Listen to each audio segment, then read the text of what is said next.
तो hey guys, welcome back to my channel and आज मैं एक्सप्लेन करने वाली हूँ BTTH एपिसोड 165 के सेकंड पार्ट के बारे में। अगर आप लोगों ने अभी तक फर्स्ट पार्ट नहीं देखा तो प्लीज हमारे चैनल को जाकर देख लेना, क्योंकि उससे देखे बगैर आपको यहाँ पर कुछ भी समझ नहीं आने वाला है। जैसे कि हमने पिछले एपिसोड में देखा था, सियान ने किंग कॉन्ग ग्रास बॉडी को इस्तेमाल करते हुए मिस यूनियन को स्कार्फ प्रोफान सेट से बचा लेता है और फिर वो साथ मिलकर आगे की ओर जाने लगते हैं। सियान और उसके सारे दोस्त ढूंढते ढूंढते आखिरकार उनको डिमोनिक स्पिरिट पूल मिल जाता है, जिसे देखकर सियान उसके अंदर जाने वाला ही था। तभी उन्होंने उसे रोकते हुए कहते हैं, ये बहुत ही ज्यादा पावरफुल है, इसलिए एक बार फिर से सोच लो। तभी क्वीन मेडुसा कहती है, फिक्र मत करो, सियान खुद ही एक मास्टर है। और इसी एपिसोड की शुरुआत बिल्कुल उसी सीन से ही शुरू हो जाती है। थोड़ी देर तक तो सब कुछ सही चल रहा था, मगर कौन जानता रहा कि यह तो तूफान से पहले का सन्नाटा है, क्योंकि तभी अचानक हम देखते हैं कि एंशिएंट स्कार डेमोनिक पाइथन ने इन लोगों को देख लिया था और वो अपने पूंछ से इन लोगों को हिट करने ही वाला था, लेकिन सियान उससे पहले से ही डिटेक्ट करते हुए अपने दोस्त है। यहाँ क्वीन मेडुसा तो उस डिमोनिक पाइथन के बिल्कुल मुंह में आ चुकी थी, वो उस पर हमला कर पाता। तभी अचानक हम देखते हैं कि मिस किंगलिंग फौरन से क्वीन मेडुसा के सामने आ गई, जहां वो अपने ग्रीन सेपरेट ट्रिक एक्टिवेट करते हुए यह डिमोनिक पाइथन को कंट्रोल करने की कोशिश करती है। मगर उसने बिल्कुल भी नहीं सोचा था कि यह पाइथन इतने ज्यादा पावरफुल होगा, जो कि उसके कंट्रोल में तो बिल्कुल भी नहीं आने वाला था। इसलिए इन लोगों को अपनी जान बचाकर वहाँ से भागना पड़ा। सियान क्वीन मेडुसा के पास आते हुए कहते हैं कि मैंने बिल्कुल भी उम्मीद नहीं की थी कि ये एंशिएंट डिमोनिक पाइथन इतनी जल्दी वापस आ जाएगा, और एक तो मिस किंगलिंग की ग्रीन सेपरेट पावर आइज भी उसे कंट्रोल नहीं कर पाई। इसलिए मुझे लगता है कि हमें यहाँ से निकलना चाहिए, इससे पहले कि ये लोग यहाँ से रिट्रीट कर पाते। तभी अचानक हम देखते हैं कि वो एंशिएंट डिमोनिक पाइथन इन लोगों को कुछ चट्टानों के बीच में घेर लेता है, जहाँ वो इन लोगों को निकलने का कोई भी रास्ता नहीं देता। ये लोग चारों तरफ से बुरी तरीके से फंस चुके थे, जहाँ पर हम देखते हैं कि वो एंशिएंट स्कार डेमोनिक पाइथन इन लोगों पर पीठ पीछे से हमला करने ही वाला था, लेकिन क्वीन मेडुसा आटक को देख लेते हैं। इसीलिए ये अपने दोस्तों को बिखरने का बोलते हैं, जिसकी वजह से ये लोग उस अटैक को डस कर पाए। मगर वो एंशिएंट स्कार डेमोनिक पाइथन रुकने वाला नहीं था,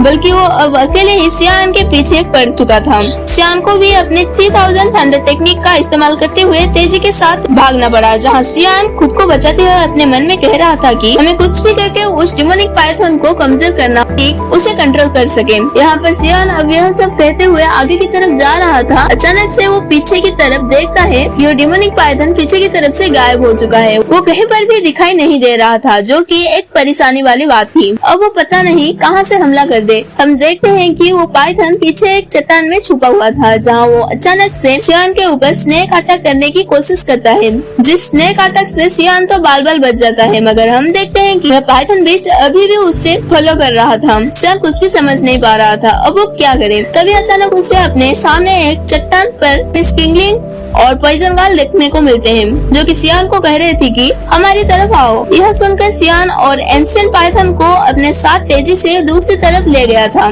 जहां पर हम देखते हैं पॉइजन गर्ल ने अपने scar poison prison cage stick activate कर ली थी, जिस पॉइजन प्रिजन केज के अंदर वह उसे ट्रैप करने की कोशिश करती है। मगर दूसरी तरफ हम देखते हैं कि एंशिएंट पाइथन तो बहुत ही ज्यादा पावरफुल था, वो सिर्फ कुछ ही हिट्स के साथ उस पॉइजनियस प्रिजन केज को भी डिस्ट्रैक्ट कर देता है, जिसका धुआं जब इन लोगों के सामने से हटता तो इन्हें तो वहाँ पर कोई भी दिखाई नहीं दे रहा था। ये लोग हैरान होते हुए कह रहे थे कि अचानक से वो डिमोनिक पाइथन दोबारा कहाँ चला गया, तो कुछ भी समझ पाते। तभी अचानक हम देखते हैं कि वो डिमोनिक पाइथन दोबारा से सियान के पीछे आ जाता है। सियान को फाइट करना ही पड़ा, क्योंकि उसके पास दूसरा रास्ता नहीं था। वो मजबूरन अपनी किंग कॉन्ग ग्लास बॉडी को एक्टिव करते हुए सियान ने वैसे खुद की जान बचा ली थी और वो पाइथन बीस्ट पीछे की तरफ जा गिरा। यहाँ क्वीन मेडुसा सियान को ये टेक्निक दोबारा से एक्टिवेट करते हुए देखकर उससे कहती है कि सियान, क्या तुम पागल हो? तुमने एक ही दिन में दोबारा king Kong glass body technique को एक्टिवेट कर दिया, इस तरह से तो तुम मारे जाओगे। मगर दूसरी तरफ सियान भी जानता था कि उसके पास कोई रास्ता नहीं। वो वहाँ पर खुद को फाइटिंग के लिए तैयार करते हुए तेजी के साथ पाइथन को एक जोरदार पंच कर देता है।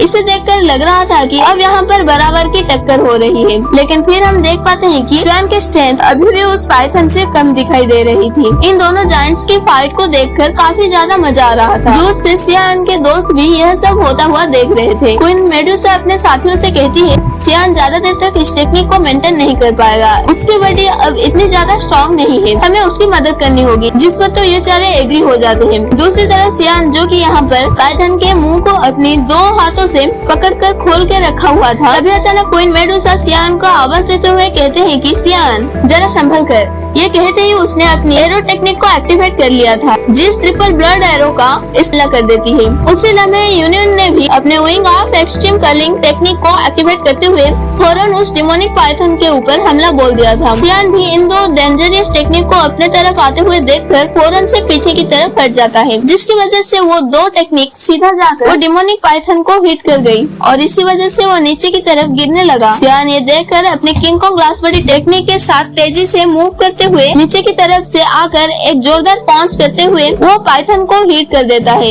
इस कमाल के हिट के बाद तो ऐसा लग रहा था जैसे कि डिमोनिक पाइथन का जबड़ा टूट चुका होगा और वो नीचे की तरफ आ गिरा। अब बारी आ रही थी पॉइजन गर्ल की, जो कि फौरन से अपनी 1000 इल्यूजन पॉइजन स्प्रिंग टेक्निक को एक्टिवेट कर देती है, जिस टेक्निक पाइथन पॉइजन की बारिश होना शुरू हो गई थी और इस पॉइजन बारिश की वजह से उससे बहुत ही ज्यादा तकलीफ हो रही थी। यहाँ जो कि इन लोगों के कंबाइन अटैक की वजह से पाइथन काफी ज्यादा इंजर्ड हो चुका था। तो अब बारी आ रही थी मिस किंगलिंग की, जो कि सामने की तरफ आते हुए कहते हैं कि अब मैं संभालूंगी। ये कहते ही वो फिर से ग्रीन सर्पेंट में फ्लावर आइस टेक्निक को एक्टिवेट करते हुए वहाँ इस पाइथन को कंट्रोल करने की कोशिश करी और जो कि बार वो पाइथन कमजोर हो चुका था, तो इसे देखकर ऐसे लग रहा था कि मिस किंगलिंग उसे कंट्रोल कर पाएगी। सियान भी ये सब देखकर शांत